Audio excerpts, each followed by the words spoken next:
Welcome to Make a Difference with Phil Martelli. He is Phil Martelli. I am Jared Phillips. Phil, it was quite a interesting week in the Philadelphia sports community, although we had a bit ado to the Sixers and the Flyers in their playoff runs. But golf kind of took center stage a little bit over at Aronimink with the PGA Championship, which was a lot of fun to see Philly sports fans show out in that environment. And show up and show out. Oh, for sure. And you 200,000 people. That's unbelievable. Half of my friends made a stop along the way at some point in the weekend, either practice round or final round, whatever it was, found their way over to Aronimink, which is really cool. But at the same time, it's a bit of a victory lap, if you will, for the Philadelphia sports scene to be getting these major events as we have even more coming down the pipeline. But there's another victory lap to be had for our graduates who we have to shout out. I'm going to start with a congratulations to all the graduates, 8th grade, high school, college graduates. So congratulations. And I'm sure you feel great and you're basking in this spotlight.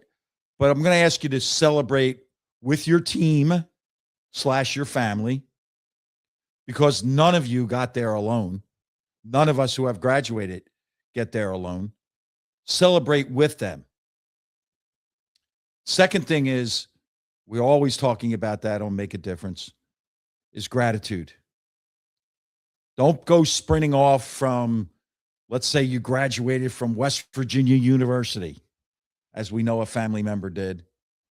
Don't be leaving without stopping and thanking the department head, thanking the professor that helped you along the way. Maybe you were in an activity, the head of a club or whatever. Make sure you take time to say thank you. High school students, turn around. You know, the maintenance people, they kept that building going. The transportation people, the lunchroom people. Thank your classmates for being an example of what to do and what not to do at times. Take time to thank people. And all graduates, man, thank your families. Because unless you're really self-sufficient, your families went in their pocket and helped you along their way. Take that time. Take that time, please. Please express your gratitude. And then the last thing is this. You can have a day off. You graduate, take the next day off. And then as you move forward, we're going to ask you to do what we do here, what we're trying to beg people to do. Go make a difference. Yes, I have to get a job, or I'm in high school. I have to get admitted to college. I've got to get away. Yeah, you have a day. Give everybody a day. But you know what comes next? Make a difference. Make a difference. So congratulations to all who have reached the top. But guess what? There's another layer. Well, you put it beautifully there, and I do have to give a shout out to, of course, the youngest of the Phillips boys. That's Julian Phillips, graduating from West Virginia over the weekend. And he called me earlier in the week, and I said to him, is it set in yet? Have you realized you've actually gotten here, this accomplishment? And he goes, I don't really know. I don't really feel it yet. And I say, not when you walk across the stage, number one, don't trip. But number two, like, you're not going to feel it. But I'm going to tell you right now, when you get off that stage and you bring dad in for a hug, that's when it hits. That's the moment you realize, okay, yeah, thank you. I accomplished something, and you were here, and your family, my family was here to see it happen and help and guide me through it. And that's where it really clicks and it sets in, I think. Yeah, there's a finality.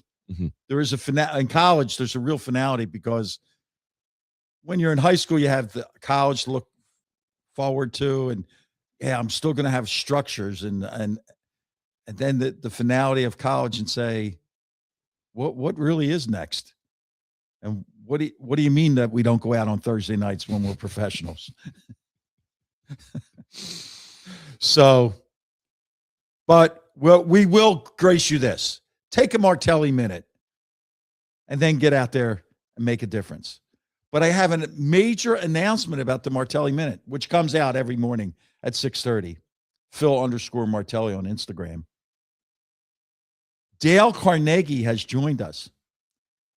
And we're really going to start to put together some things with them not only with my speaking, but with Make a Difference and the Dale Carnegie programs that teach you power. They really do. They teach you power and comfort in getting into a one-on-one meeting, interview session, public speaking. So welcome to Dale Carnegie, and thank you to Status Solutions for all they've done for the Martelli Minute. So here's where we're going to start. Center yourself. Less talk, more listening. Forget trying to always be right. Focus on always be listening. You don't have to be right, be listening. Slumps are inevitable, but never everlasting. But athletically, in your own personal life, you're going to have slumps. Set out to set an example. Go about setting an example for those around you. Always be consciously working to make a positive impression. You're always making an impression. Be conscious about making a positive impression. And then as you self-reflect, what will you commit to differently? What will you commit to doing differently? Not going to be the same. So you have to commit to doing something differently. That's the Martelli Minute. Every morning. 6:30. 6:30 a.m. on Instagram at Phil_Martelli. And that leads us in pretty beautifully to a guest who has certainly done things differently throughout his career. Yes. Covered a lot of sports. But the badge that he carries with him everywhere, Philadelphian. Wait till you hear this story. Well, we're going into a different realm. We're going to do a little bit of golf and a little bit of a recap of the PGA. But the guest segment today was a little different when I had to start to put together the bio, the intro, because I've only known our guest since he was 6 years old, maybe. And the way that our lives have kind of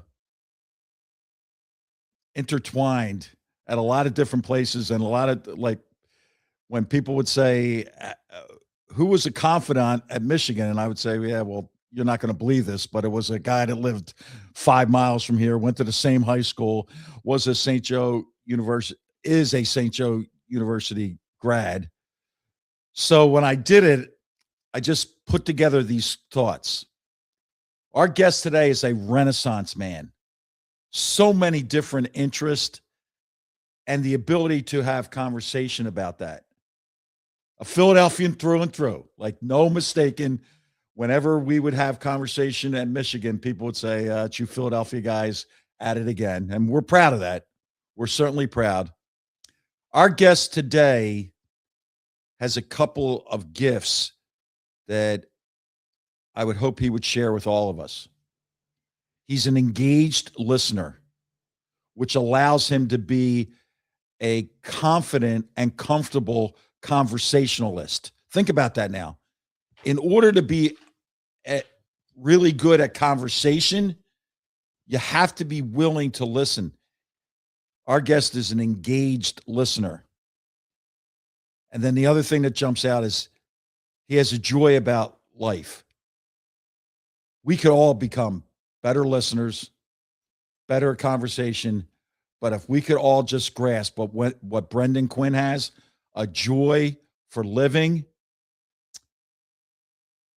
we'd have a much better summer, a much better year, a much better life. So, Brendan, thanks for joining Make a Difference. Phil, good morning. That was an amazing introduction. I thank you very much for all the kind words. The only reason I'm an engaged listener is because of the amount of times I've had to bug you with very many questions dating back to when I was a student reporter, and had to act like, I wasn't someone that you knew when I was 12 and had to show up and start asking you hard-hitting questions about rotation decisions. So always have appreciated our relationship, and thanks for saying all that, man. Oh, sure. So, Brendan, I think before we delve into what was, we have to go all the way back. And you're a renowned writer, but in your writing, there's values. And I think those values started in Bala Cynwyd with your family. Could you just, do you sense that your family values are in your writing? That's interesting. Yeah, I think always wanting to kind of understand people, and what makes everyone the same, even if you're way up here or way down here, right? There are aspects of the human experience that are linear. And I think identifying those things is what makes compelling writing and compelling storytelling, whether it's profiles or features or whatever it may be. It's finding the thing that two people who are completely different can relate to and feel the same way about and vulnerable about. Like, I think vulnerability is one of the great kind of gifts of humanity, or whatever thing that we can all kind of feel. Like, whether you're someone who's seems really confident or someone who seems very passive, whatever, there is a vulnerability to everybody. And I think great feature writing finds that. And I think a lot of that goes back to being the youngest in a big family, having a coach as a father, growing up in an athletic department around older people, like, Phil, just hanging out at Sixers practices when you're 9 or 10 is not normal. But I got to kind of see a bunch of people who a typical kid would see as famous, in air quotes, as just normal people at a very young age. And I think that kind of set up everything that came after it. And I actually haven't really come to these realizations until much later in life, when, like, now talking to a lot of younger people, a lot of students, especially. So everybody starts out, and obviously you're hooked on sport early, and so everybody wants to play or everybody wants to broadcast. Why writing for you? What was that spark? What was that young spark that said, you know what, this is how I want to be involved in this arena? So a combination of things. One, not being a great athlete, but wanting to still be involved in sports. I think always attracted me to sports writing, specifically the Inquirer, the Daily News. Like everyone else, I could go and do a half an hour just on that topic and all of the names that kind of I really latched onto at an early age, reading their work. But it was also this, reading just all the time. And I don't know if you remember this, there was, in the old basketball office at St. Joe's, you guys had the room, and it was tapes, and it was stacks of magazines and newspapers. So it was Eastern basketball, Basketball Times, all the Street and Smiths, all the stuff, and I don't know why, but at a very young age, I would just spend time in there. And that little back room that was like past the rows of the basketball offices. Yes. I would just take stacks and I would go in there and I would just read these things. And so I don't know if it was by osmosis. I don't know why, but that all that sank in. And then when I started reading, your Sports Illustrateds and reading great, works of I still remember reading Of Mice and Men in 8th grade and being like, I don't understand how this little book, it can make me feel this way. And I think all of those things just kind of, like the innards of a baseball, it just all kind of came together. So I have to laugh because I was in a Staples putting together my program when I go on my coaching retreat with the VCU staff, and I was putting this together, and I was walking down an aisle, and a guy coming the other way, Brent, stops and said, "Coach," and I looked at the guy, and I was just dead. Dead in the water, no idea. And he extends his hand, and he says, "I'm Bernard Fernandez." And I said to myself, "You're the boxing guy, boxing writer for the Daily News." And I said, and here was the responsibility. I know nothing about boxing. I wasn't really a fan of boxing, but if you were writing in that sports section, I had to read you because you were elite of the elites. And he then rattled off every name that you just had in your head when you were saying, "Yes, I read the Daily News and I did this." And how about that? Bernard Fernandez. And two girls are like, I don't know what he knows about basketball. I do remember he did cover a game once, and it was like, "Yeah, coach, I'm not exactly sure what to ask you, but can we just have a conversation?"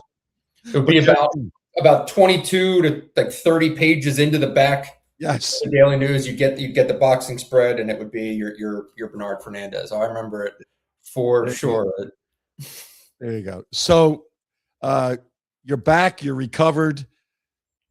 Take us first through the PGA experience. Why are the Masters different to cover? And I mean the 4 big tournaments, why are they different? And then just start with this PGA experience, and if you can morph into the Philadelphia fandom, how did it come out over your week at Aronimink? Yeah, I mean, of the 4, the PGA has always been the one to kind of struggle to find a identity. Augusta's Augusta, the Masters is the Masters. Enough said. U.S. Open is always, the greatest test in golf, or however they want to market it, and they go to these kind of these like reverent, Mecca type locations. This year they're going to Shinnecock. In 2030 they'll be at Marion. Next year is at Pebble. That's the USGA. It's the U.S. Open. It kind of goes without saying. The Open Championship is the Open Championship, right? Okay. The home of golf, et cetera, et cetera. And then there's early. The fanatics here get up at like 6 a.m. and that's right. Coffee, golf.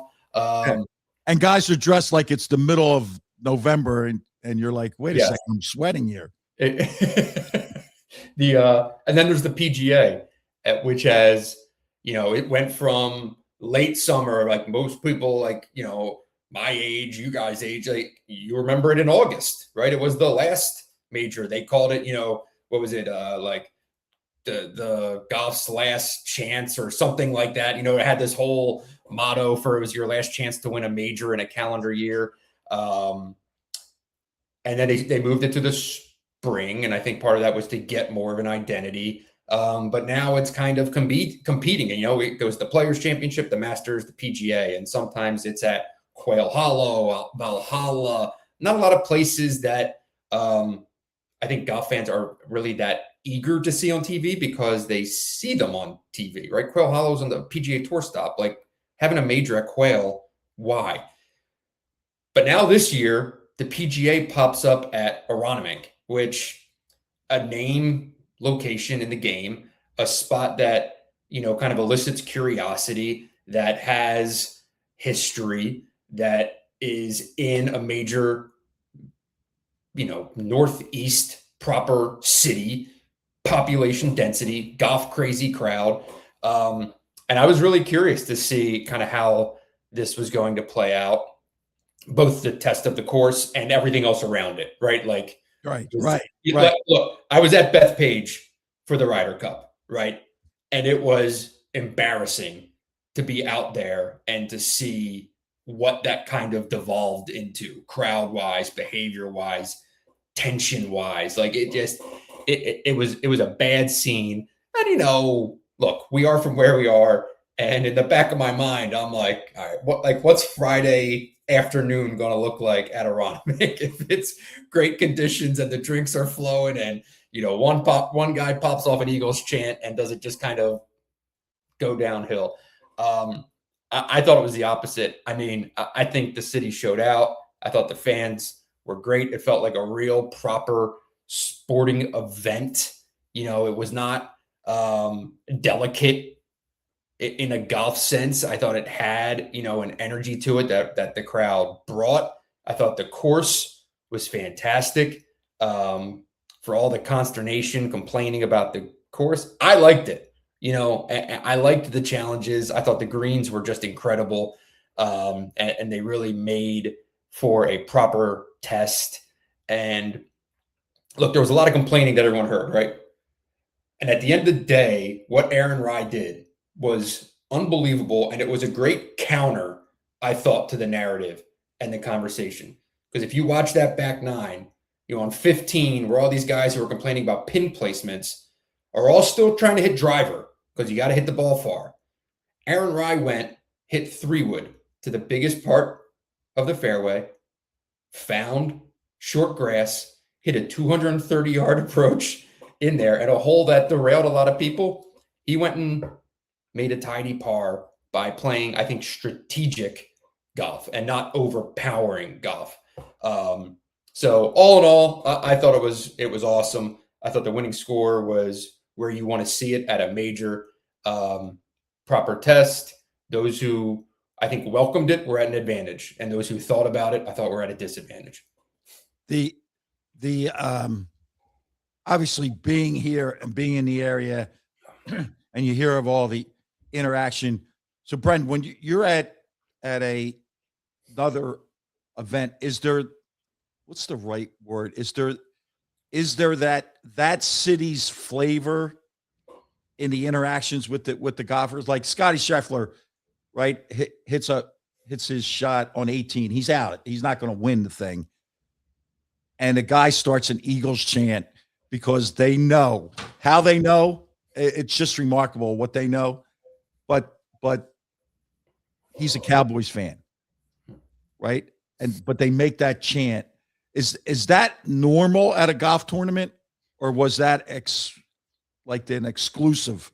Yeah, I have not seen much of that in other places. I was even trying to think of like major events I've seen in, just similar cities, and even that's few and far between. Like I think there's a separate conversation here that I think professional golf should be going to Philly, Boston, Chicago, like go to the places where where people are, where there's a thirst for it, right? All these PGA Tour stops go to all these places already.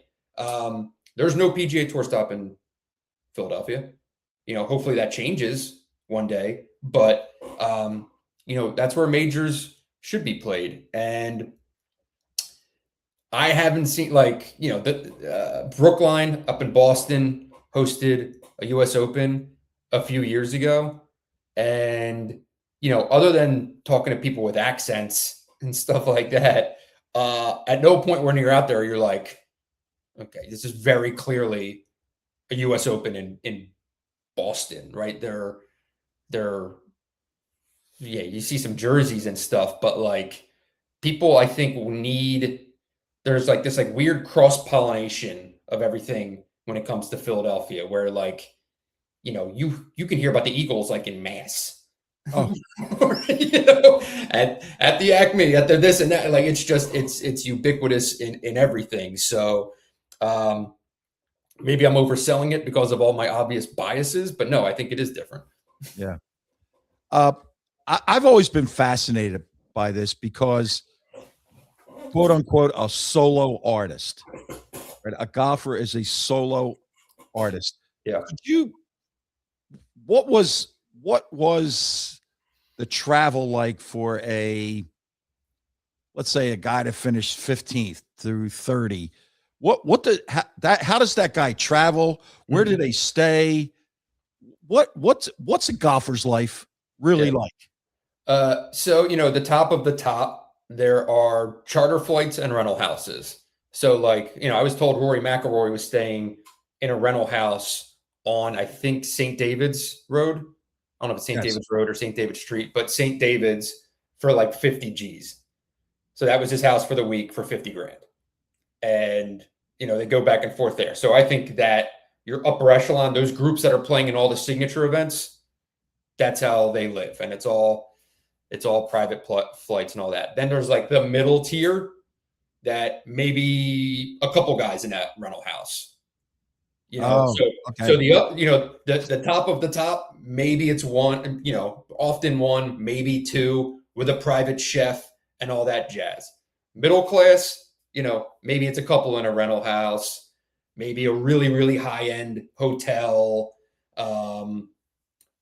maybe a group, they're all putting in for a private plane or flying commercial in first class, whatever. And then there's the lower tier, right? And they might be staying at the Marriott in Conshohocken with me. They might be staying at, some of the hotels in Radnor or whatever.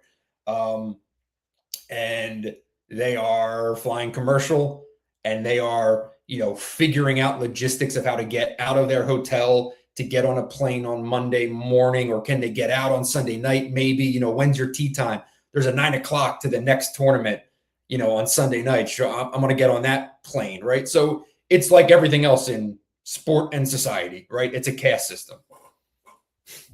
And now, I pitched this to you once. I don't know if you'll remember this, but I pitched this story to you once. I think there's a story, certainly athletic, maybe magazine level, possibly even a book. But I would love the story of the caddy. Like, what is that guy's life like? Like, your whole existence is based on this other guy hitting a golf shot. Yes or no? Mm-hmm. It is. And the relationship, and the guy on a whim, you need to change something, right? You talk about the singularity of being a professional golfer. Okay, there's only so many things that you can change. You can change your equipment. You can change the guy with you, and then you can practice on yourself. So at any given time, when things are not going well, which is most of the time in golf, right? You're looking, okay, what's the thing? What's the thing right now I can change? Am I going to rebuild my swing? Am I going to make an equipment change? Or this guy over here, and you see it a lot, relationships end, and really famous relationships end. And then other ones go forever. Like, Jordan Spieth and Michael Greller have lasted longer than many, many marriages. And sometimes you watch them together and you're like, maybe it's time for a change. Maybe it's time for a change, guys. What is the nature of this relationship? Is this still healthy? Because, his game is his game. And you're like, man, something's got to change. But, I don't know. So it is interesting. The great Michael Bamberger, proud Philadelphian. Oh, yes. Wrote the cover story. Yes. The SI with Jameer on the cover is in this office. And Michael Bamberger, author of that story and one of the great characters and great writers, not only in this business, but anywhere, has written about himself pursuing being a professional caddy. So Phil, find that. I'll send you a copy. I would be really fascinated. And I just, because this is all full circle stuff, Michael Bamberger came in to do the cover story for Jameer. We thought it would be the cover story. And you know why it was the cover story?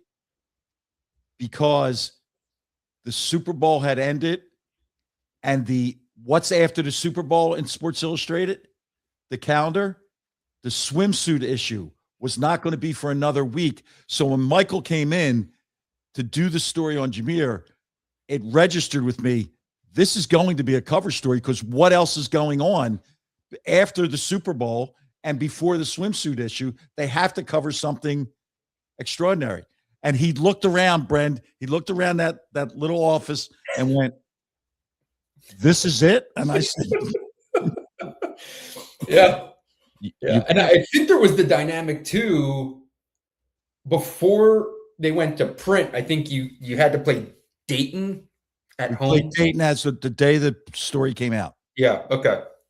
That was it. And it was like, man, if there's a loss, this would really be a bummer.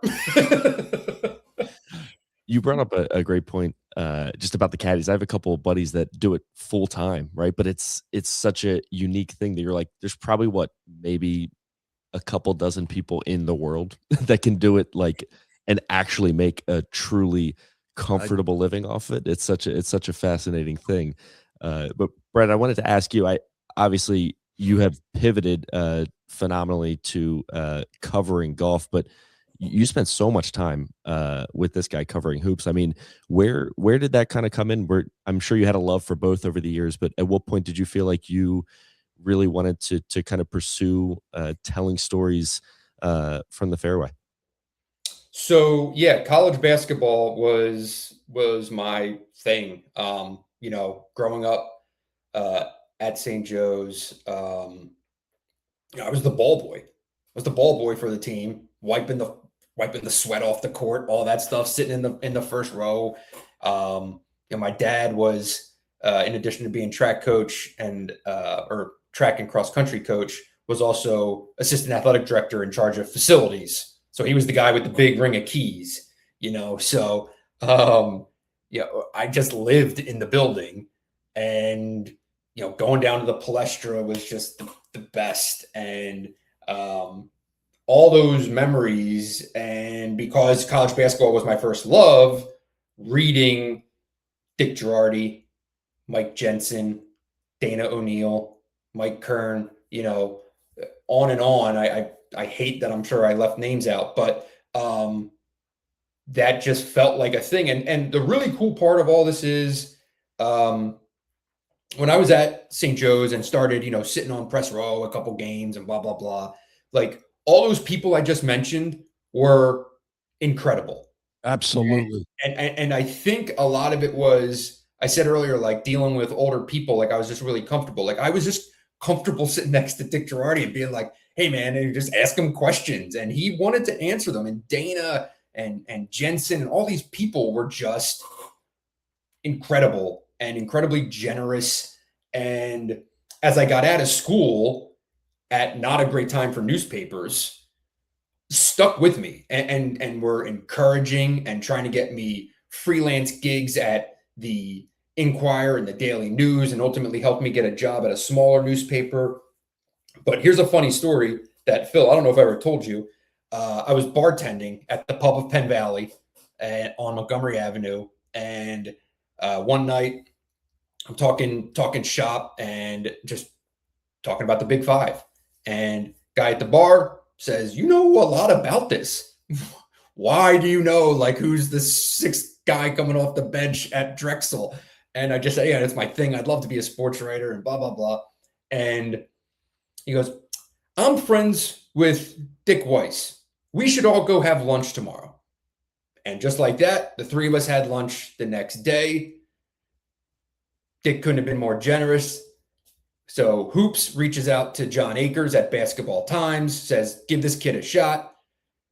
I wrote a story. That's the first time I ever got published outside of the school paper at St. Joe's. I used that clip, went to the Daily News. They gave me some reps, and like it all happened that way. It was all like unique to Philadelphia, and a lot of students asked me, Absolutely. It's absolutely Philadelphia through and through. right? Yeah. Yeah, that's so in this golf world, Brent, do you have a most interesting subject? Is there in the golf world?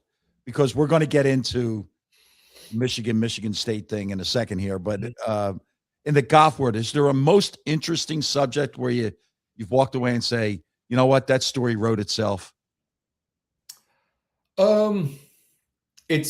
That's a hard question because the nature of golf is very interesting in that it is a participatory sport.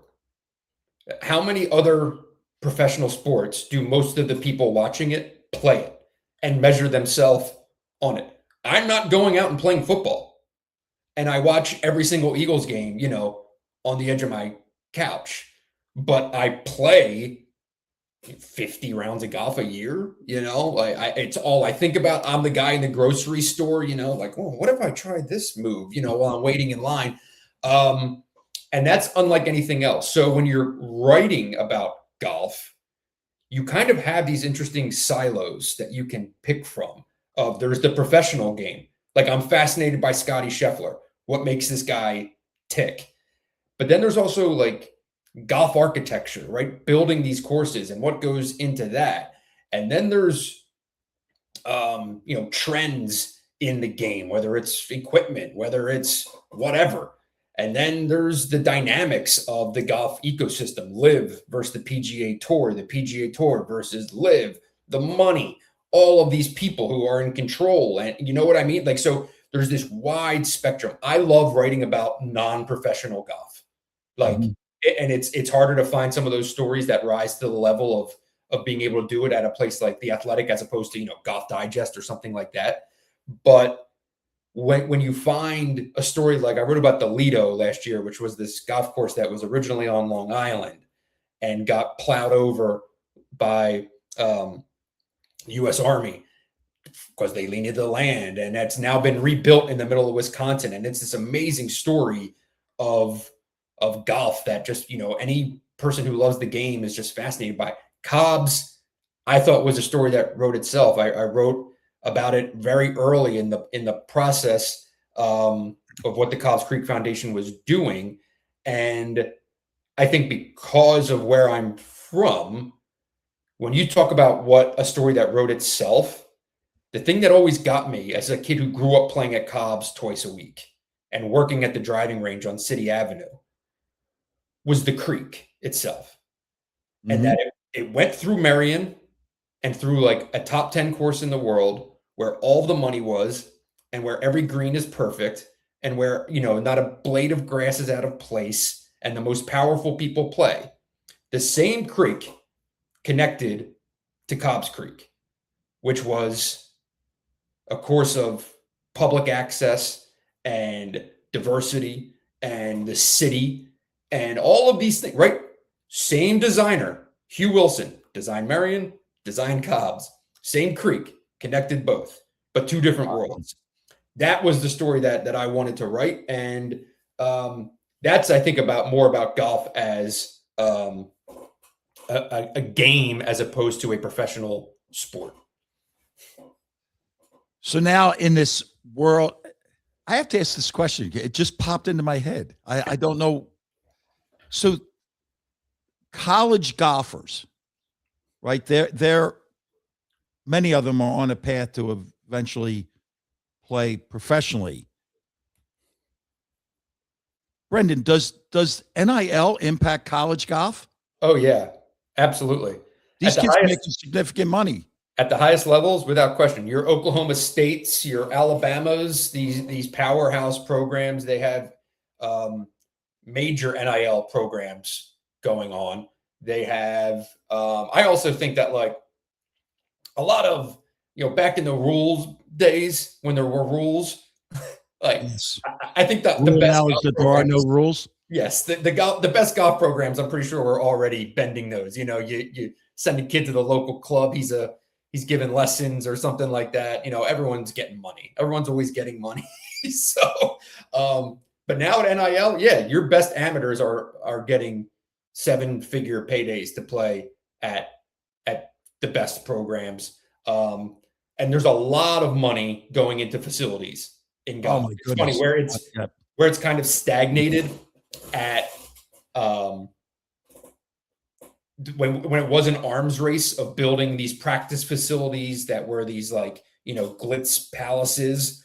Now that money's going to NIL. On the golf side, like your course better be right or guys are not going to play there. So you've been, right? You had the time in Tennessee, you had the time in Michigan. So you've seen the biggest of the bigs, football rivalries, and obviously we cherish our Big Five rivalries in Philadelphia.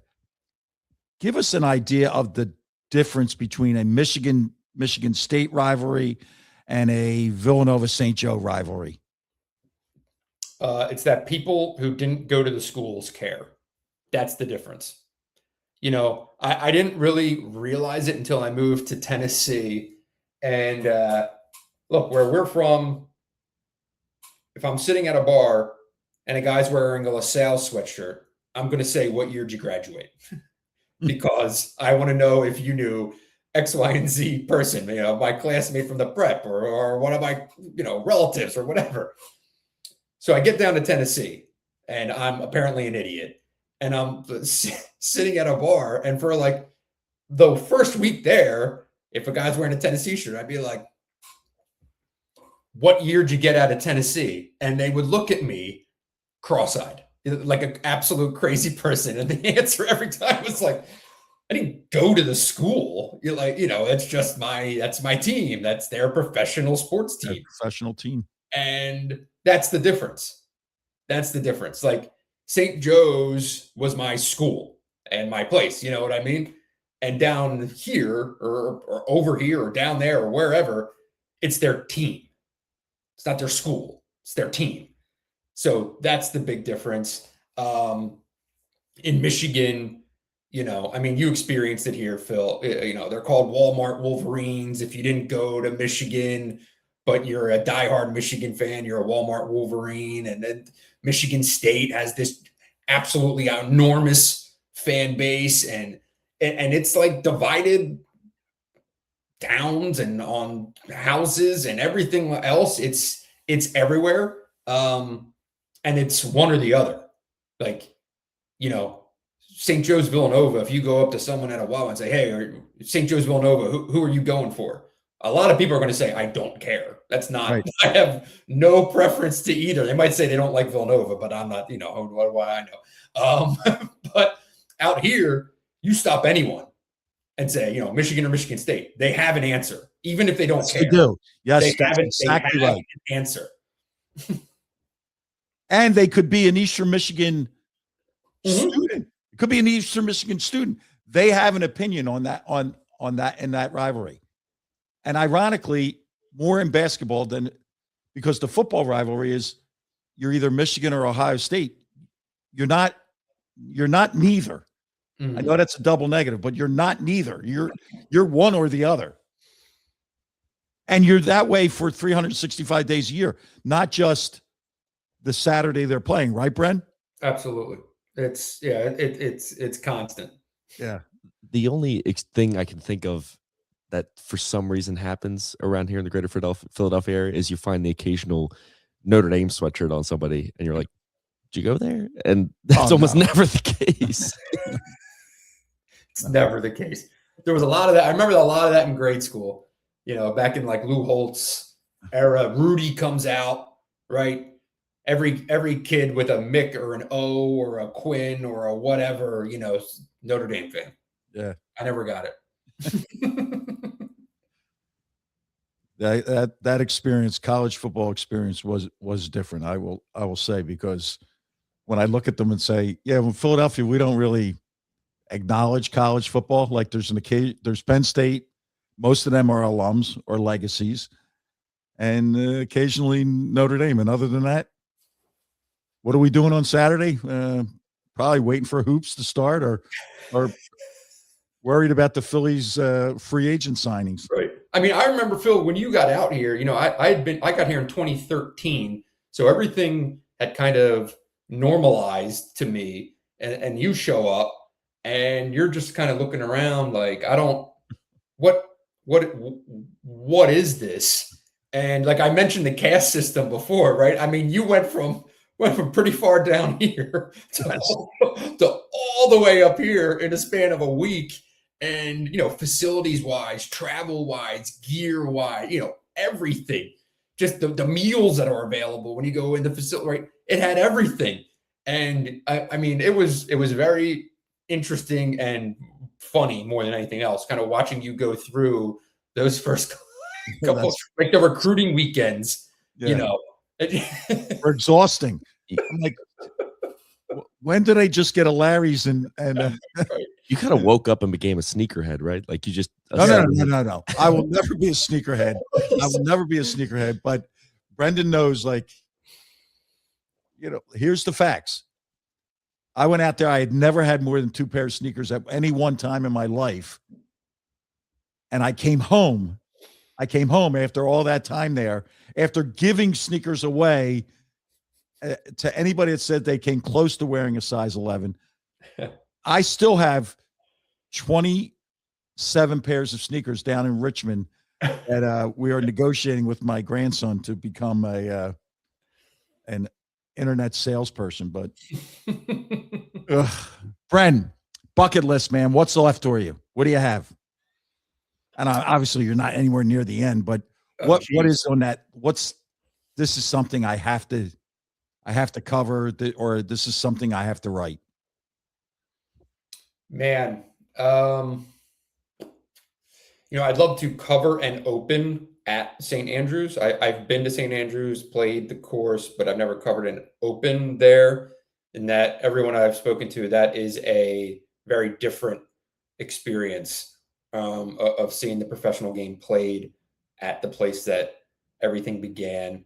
Of course, there's a bunch of courses I want to play, but have recently gotten into covering Olympic sports. That was always the big one, was covering the Olympics, and have now done a summer games and a winter games, and we'll do LA 28 and hope to cover track. And, my experience covering the Olympics hasn't really included track and field, which obviously to my family and my father is a big deal. That's kind of our lives kind of were just constantly around a track.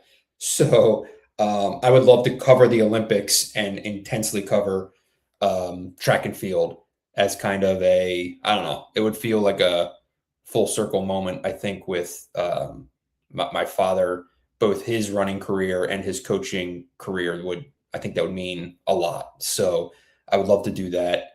But in terms of I have no interest in covering a Super Bowl. Looks a younger version, but now I'm old. It looks like a big headache to me getting in and out of there. I would love to see another mid-major reach a Final Four and cover it. I don't know if that's ever going to happen again. But I'm really fortunate in that this is a hard question. I'll put it that way. Good. So we always end this segment with this question. Who's made a difference in your life, Brendan? The first name that just popped in my head is what I'll go with, because I could say family and I could say all these different people. I'm gonna give a name, and it's a guy named John Janda, who was a teacher at St. Matthias, and who this is an interesting story about education. I was a terrible student. Struggled in grade school, struggled at the prep, struggled in college. I had a lot of difficulties. And at St. Matthias, this guy named John Janda shows up, and he was, I think, 7th and 8th grade. And I would read the daily, so I'd read the Inquirer in the morning, and then Dad would bring home the daily news at the end of the day. I would take that daily news and I would read it the next day in school. So under my desk, I'd have the daily news, and I'd read the sports section during class, right? And he kept catching me. And I think his thought was, you're reading, which is good, but you're not reading what I want you to, which is bad. Mm-hmm. What if you start writing your assignments as if they appeared in the newspaper? Wow. If you were a newspaper writer, how would you write this assignment? And for some reason that swung doors open in my brain of being excited to write and hustling home to actually put words on a page. And I don't even know if he remembers this. And I think I sent him a note years and years ago. He later taught at LaSalle High. He might still be there. I should know this. I don't. But he was just someone who made a difference in the sense of making an extra effort to understand what I might be good at, or what might be possible if it wasn't just had to be this way. What if it's this way instead of having to be this way? And he did that. And it's little things like that I think lead people to maybe understand a talent that they have that you might never realize otherwise. That's chills right there. That's chills. And I'm going to say we've had that one other time. We had an author on here and asked who's made a difference, and it was their middle school principal who had a sign above their door that the guy read every day and had something about like you are a star. And finally our guest asked, what does that mean? And the middle school principal said, everybody in this hallway and everybody comes through that door is a star. They just have to find their stardom. And you found it. It's a really good callback because it's two writers that we have had on, Brendan and of course Aaron Bracey, that both pull from an early education influence. It's pretty interesting. Brent, thank you for your friendship. Thank you for representing Philadelphia, man. and to hear that they did it proudly last week makes you smile a little bit. It was good stuff. Thanks for having me, Phil, and thanks for always being there for a very long time. I appreciate it. Really amazing full circle moment there with Brennan diving back to his early days and thinking about a teacher, like someone who kind of taught him to view the way he crafts his stories differently, and a great callback by you for Aaron Bracey bringing up a middle school principal. You see these moments early in your educational experience that can kind of absolutely mold you, teachable moments, if you will. Teachable moments and pauses, right? Like give you a chance to pause. The middle school principal, the grade school teacher. So in the coaching corner, I want to take a pause. And I have to go on a little bit of a rant. I'm traveling back. I'm in the Charlotte airport Monday evening, flying to Philadelphia, and I look across and there's 6, 8, maybe 15-year-olds, all with their gym bags. And I noticed that they are a sneaker-sponsored team. And I'm thinking to myself, it's Monday night. They just came from playing over the weekend. So I said to one of the young kids there, you missing school today? And the answer was yes. Did you miss school on Friday? Yes. So let's suppose they were sophomores in high school. They missed Friday school, Monday school, and then I said to the group, will any of you miss school tomorrow because you've been traveling and traveling takes a lot out of you? 2 or 3 kids said, yeah, I won't go to school tomorrow. So I have to ask, what is going on with our system that we're taking kids, they were from New York, they're flying to Memphis to play 5 basketball games. They're missing school on Friday, Monday, and in some cases Tuesday. They're missing prom. They're maybe missing community service opportunities that they could do with their classmates to play 5 basketball games. Something's wrong with the system. Something is wrong with the system. And it's not just basketball. In all of these youth sports, I'm begging everybody, take a look at it. At the family level, is there a value? At the school level, is there a value? In our communities, is there real value in this? I get it. The excitement, walking into a gym, a lot of people around, the activity, getting a chance to play against a kid from Oakland, California. But really, to miss 2 days of school to play 5 basketball games? Nah. So coaching corner, I'm issuing it to all of us. All of us are coaches. Let's fix this. It's not an easy fix. It's not an easy fix. But that moment in time, sitting in that airport, I said to myself, you are going to be on the podcast. You're going to be on Make a Difference podcast. Because what are we trying to do? Make a difference. I think you bring up a fascinating point because you think about it at the college level. These players miss a lot of time, but you know what they have is academic advisors and people who are able to keep them up to speed with what they're missing school-wise at the college level. They don't have that at the high school level. And only a handful of those kids are going to get to that point where they get the academic advisor at the next level, right? And to be honest with you, like that whole idea of like remote learning, well, no. We're missing socialization. It's always driven me crazy to think like kids will give up their prom for what? Because you just said it perfectly. X percentage of them are going to be good enough to play Division I and to get all those opportunities. Yeah, okay, I go Division I and I'm playing at, and I'm just picking it, Texas Tech.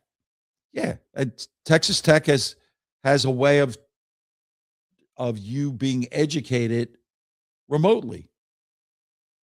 But if you go to Widener, that's not.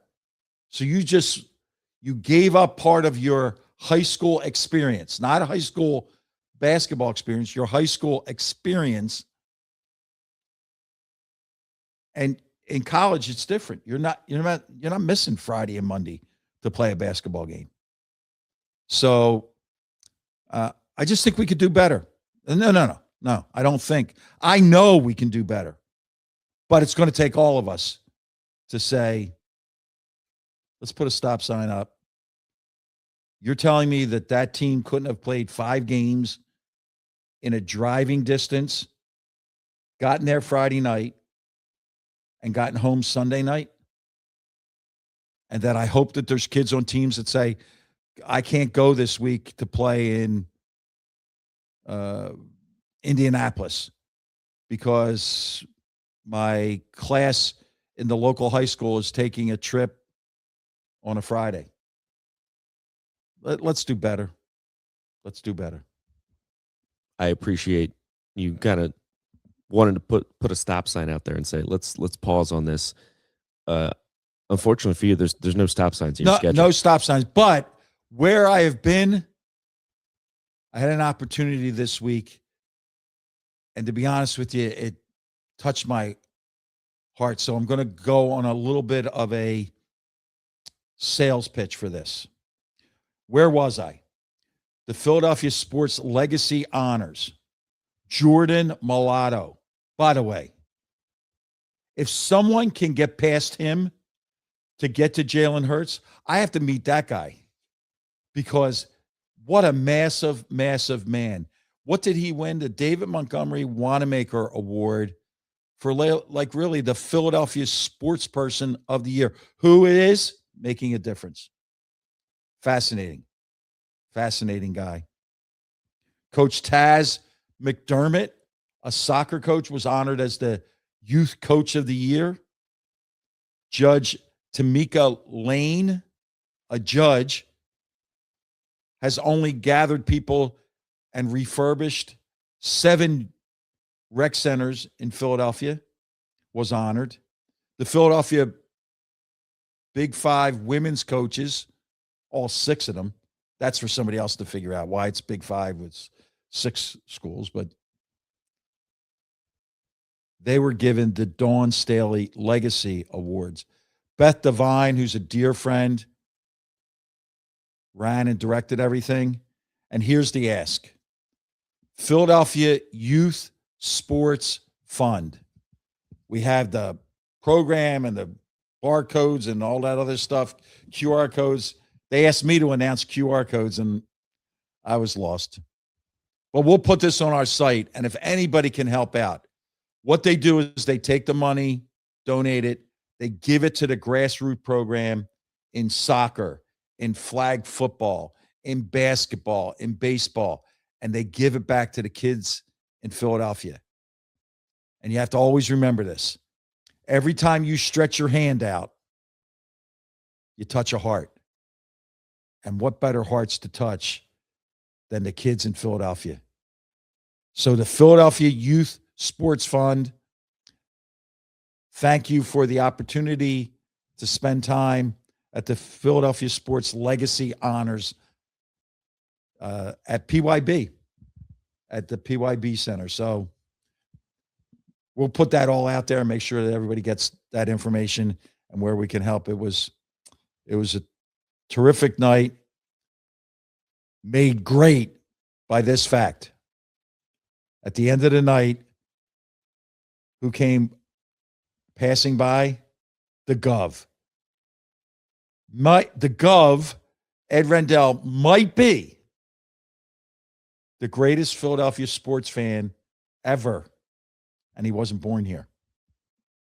You're putting that down. The greatest Philadelphia sports fan I'm ever? just saying. It might be. That's a bold claim. That might be the boldest claim you made on the show today. I'm with you. I'm really with you.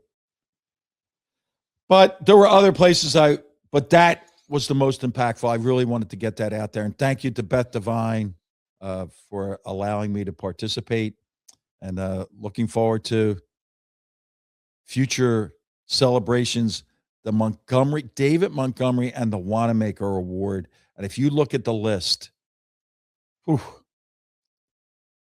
very, very, very impressive. Awesome stuff, full of difference makers. Yes, absolutely. Well said there. Speaking of difference makers, we have to give another thanks to Brendan Quinn, a terrific writer and a true Philadelphian, for joining the show. I know, and I'm hoping today. that as we go through this week, we got a couple of pretty cool items coming up. We have Mara Josephine Martelli graduating from 8th grade, and a VCU coaches retreat to get in, all in a 24-hour period down there, and then come home and speak for Gallagher Insurance. But all the while, we'll be thinking about Brendan and how he has navigated a world from, think about that, Tennessee football to the Masters. Pretty good list. He's certainly been all over the place. Another, and we need to add to our list, right? How can people get in touch with us? Another terrific guest. And I would say stay tuned, because we got another great one coming up next week that you'll have to just wait and see for. But if you are looking to get in touch with Phil to help him make a difference, head on over to pnjmakeadifference.com. That is where you can get in touch with Phil and tell your story to help Phil make a difference on the court, off the court, in the workplace, or in the classroom. We are at Make a Difference Pod on Instagram, TikTok, and YouTube, at Make a Diff Pod on X, Make a Difference with Phil Martelli on Facebook. If you are watching on YouTube, please, please, please like and subscribe. Or if you are listening on Spotify, Apple Podcasts, wherever you get your podcasts, we'd appreciate that 5-star rating. And if you're looking for that Martelli Minute, it is at Phil_Martelli on Instagram every morning at 6:30 a.m. And Phil, I'll leave you with one quick one here, because I know we got to roll. But was Topper not telling them to hit the ball? Was that the issue? Because suddenly they're doing that. Well, yeah, but we're a little down right now. The pitching is terrific. Two monsters in the middle of that lineup. We need everybody back. And here, just a little cause for concern.